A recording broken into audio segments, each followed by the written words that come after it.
Instruksi Megawati kepada kepala daerah yang berasal dari partainya untuk menunda perjalanan ke Magelang menimbulkan pertanyaan besar. Apakah ini langkah politis atau upaya untuk menjaga netralitas di tengah kasus korupsi yang sedang melibatkan Sekjen PDIP? Simak analisis hukumnya.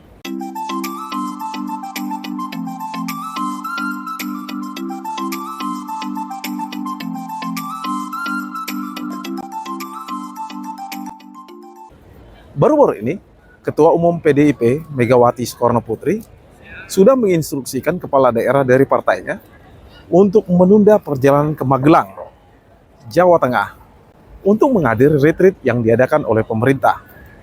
Instruksi ini muncul setelah Sekjen PDIP yaitu Hasto Kristianto ditahan oleh Komisi Pemberantasan Korupsi atau KPK terkait kasus buron Harun Masiku. Dari sudut pandang hukum di Indonesia, ada beberapa poin penting yang perlu diperhatikan.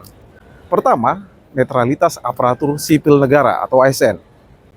Instruksi ini bisa dianggap sebagai upaya yang bisa mencederai netralitas ASN, terutama kepada kepala daerah di tengah situasi politik yang sensitif. Menurut Undang-Undang Nomor 5 Tahun 2014 tentang Aparat Sipil Negara atau ASN, ASN dilarang terlibat dalam kegiatan politik praktis yang bisa mempengaruhi kinerja mereka. Lalu yang kedua, Komisi Pemberantasan Korupsi atau KPK dan proses hukum. Penahanan Hasto Kristianto oleh KPK membuat pertanyaan besar buat yang kontra, seolah-olah menunjukkan bahwa lembaga anti korupsi ini tidak independen dalam menjalankan tugasnya.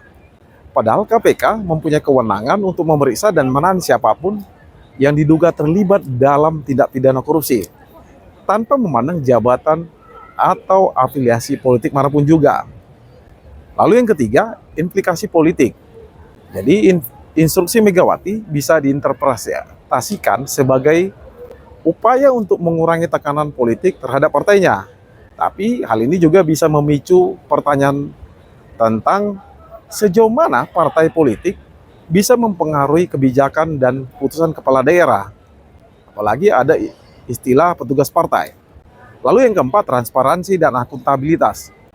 Masyarakat berhak untuk meminta transparansi dari PDIP terkait dengan alasan dibalik adanya instruksi ini. Apakah ini murni untuk menjaga netralitas atau ada agenda lain yang tidak diungkapkan? So, bagaimana pendapat dari teman-teman terkait dari instruksi Megawati ini? Apakah ini langkah yang tepat di tengah kasus korupsi yang melibatkan partainya? Share pandanganmu di kolom komentar dan sampai jumpa di video berikutnya. Salam penegakan hukum.